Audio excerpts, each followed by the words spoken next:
ఎంత బాధ కలుగుద్దంటే ఇలాంటి వ్యక్తులు తెలంగాణకు ముఖ్యమంత్రి అయిందని ఒకసారి బాధ కలుగుతూ ఉంటుంది.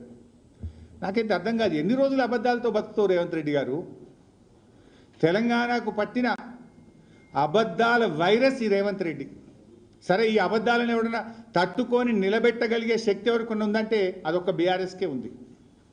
ఎందుకంటే ఈ అబద్ధాల వైరస్కు విరుగుడు బీఆర్ఎస్ అనే టీకా.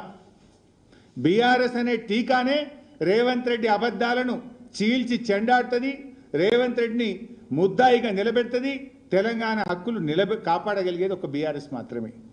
ఎందుకంటే ఇలా బాధ కలిగేది ఏంటంటే బయట వాళ్ళకి సద్దులు కడుతూ ఇంటి మనిషిపై నిందలేస్తున్నాడు. తెలంగాణ తెచ్చిన నాయకుడు కేసీఆర్. తెలంగాణ కోసం సెక్షన్ 3ని సాధించి 9 ఏళ్ళు కేంద్రం మీద పోరాడి ఒత్తిడి చేసి ఇవాళ కృష్ణానదిలో వాటా సాధించే ప్రయత్నం చేస్తుంటే కేసీఆర్, నువ్వు అలాంటి ఇంటి మనిషి కేసీఆర్ మీద నిందలేసే ప్రయత్నం చేస్తూ ఉన్నావు. అసలు నిన్న నువ్వు కేసీఆర్ మీద గన్ని వీడియోలు చూపించినావు, ఆ పేపర్ కటింగ్లు వీడియోలు నానా తంటాలు పడ్డావు. ఎక్కడన్నా బనకచెర్ల అనే పదం ఉందా? బనకచెర్ల ఒప్పందం ఉందా? అగ్రిమెంట్ ఉందా? ఇప్పుడు నేను చూపించిన బనకచెర్ల ప్రాజెక్ట్ ఆపాలి అని కేంద్ర ప్రభుత్వానికి లేఖ రాసింది నేను చూపించిన. వరదలో 1950 టీఎంసీలు మా లెక్క అని కేసీఆర్ రాసిన లేఖ నేను చూపించిన. నువ్వు అంత చిల్లర రాజకీయాలు తప్ప ఒక్కటైనా నిజాయితీ ఉందా? ఇవాళ నేనేమంటాడు, 299 512 కేసీఆర్ సంతకం పెట్టిండు, హరీష్ రావు సంతకం పెట్టిండు అంటాడు. నేను అడుగుతున్నా, మిస్టర్ రేవంత్ రెడ్డి, ఎక్కడన్నా కేసీఆర్ హరీష్ రావు సంతకం పెట్టినట్టు చూపిస్తావా? నేను ముక్కు నేలకు రాస్తా, లేకపోతే నువ్వు రాస్తావా?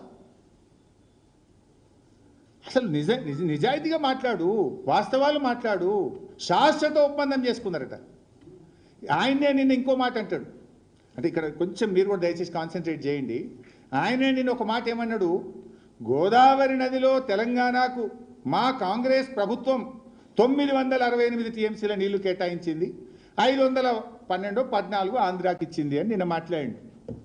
గోదావరిలో 968 మా కాంగ్రెస్ ఇచ్చిందని చెప్తున్నావు. మరి కృష్ణాలో కూడా 299 ఇచ్చి తెలంగాణ గొంతు కోసింది కూడా నీ కాంగ్రెస్ పార్టీ అని ఎందుకు చెప్పవు? అది కూడా నీ కాంగ్రెస్ పార్టీ ఘనతనే కదా. ఒకసారి గోదావరి చూపి.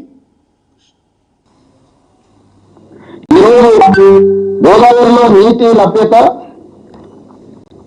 1486 టీఎంసీలను గుర్తిస్తే 968 టీఎంసీలు తెలంగాణకు, 518 టీఎంసీలు ఆంధ్రప్రదేశ్. కానీ రెండు రాష్ట్రాలు ఆనాడు కాంగ్రెస్ పార్టీ ఉన్నప్పుడే కాంగ్రెస్ పార్టీ ఈ కేటాయింపులను అధికారికంగా ఒక